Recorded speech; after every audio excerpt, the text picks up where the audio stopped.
احمد ایک عام سا لڑکا تھا۔ اس کی زندگی میں سب کچھ معمول کے مطابق چل رہا تھا، یہاں تک کہ ایک دن اس کی ملاقات عائشہ سے ہوئی۔ پہلی ملاقات میں ہی احمد کو محسوس ہوا جیسے اس کی دنیا بدل گئی ہو۔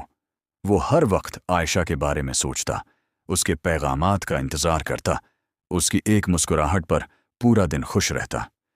وقت گزرتا گیا اور محبت گہری ہوتی گئی۔ احمد نے اپنی زندگی کے سارے خواب عائشہ کے ساتھ جوڑ لیے تھے۔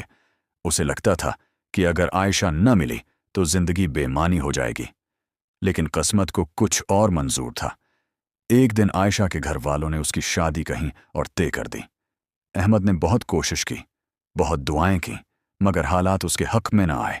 جب عائشہ رخصت ہوئی تو احمد کی دنیا اندھیرے میں ڈوب گئی۔ راتوں کو جاگنا، تنہائی میں رونا اور ہر وقت ماضی کو یاد کرنا اس کا معمول بن گیا۔ اسے لگتا تھا کہ اس کی زندگی ختم ہو چکی ہے۔ ایک رات وہ شدید بے چینی میں گھر سے نکلا اور چلتے چلتے ایک مسجد کے باہر جا پہنچا۔ مسجد میں ایک بزرگ قرآن پڑھ رہے تھے۔ احمد ان کے پاس بیٹھ گیا۔ بزرگ نے اس کی آنکھوں میں نمی دیکھی اور پوچھا، بیٹا، کس چیز نے تمہیں اتنا بے چین کر رکھا ہے؟ احمد پھوٹ پھوٹ کر رو پڑا اور اپنی پوری داستان سنا دی۔ بزرگ خاموشی سے سنتے رہے، پھر مسکرا کر بولے، تم ایک انسان سے اتنی محبت کرتے ہو کہ اس کے بغیر جینا مشکل لگتا ہے۔ کبھی اس رب سے محبت کی ہے جس نے تمہیں اور اسے پیدا کیا؟ یہ جملہ احمد کے دل میں تیر کی طرح لگا۔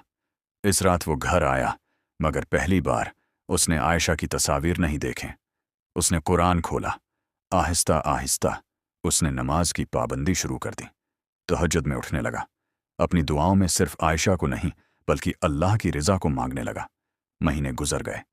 احمد نے محسوس کیا کہ دل کا وہ زخم جو کسی انسان کی جدائی نے دیا تھا، اللہ کی قربت آہستہ آہستہ بھر رہی ہے۔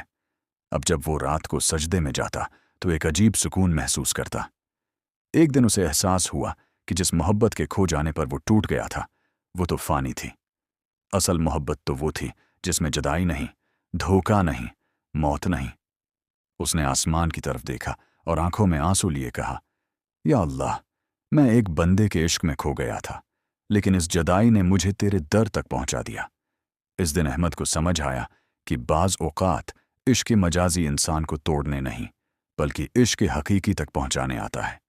اور پھر وہ مسکرایا، کیونکہ جس محبت کو وہ کھو چکا تھا اس سے کہیں زیادہ عظیم محبت اسے مل چکی تھی۔ کبھی کبھی اللہ ایک انسان کو ہماری زندگی سے اس لیے دور کر دیتا ہے تاکہ ہمارا دل لوگوں سے ہٹ کر اس کی طرف لوٹ آئے۔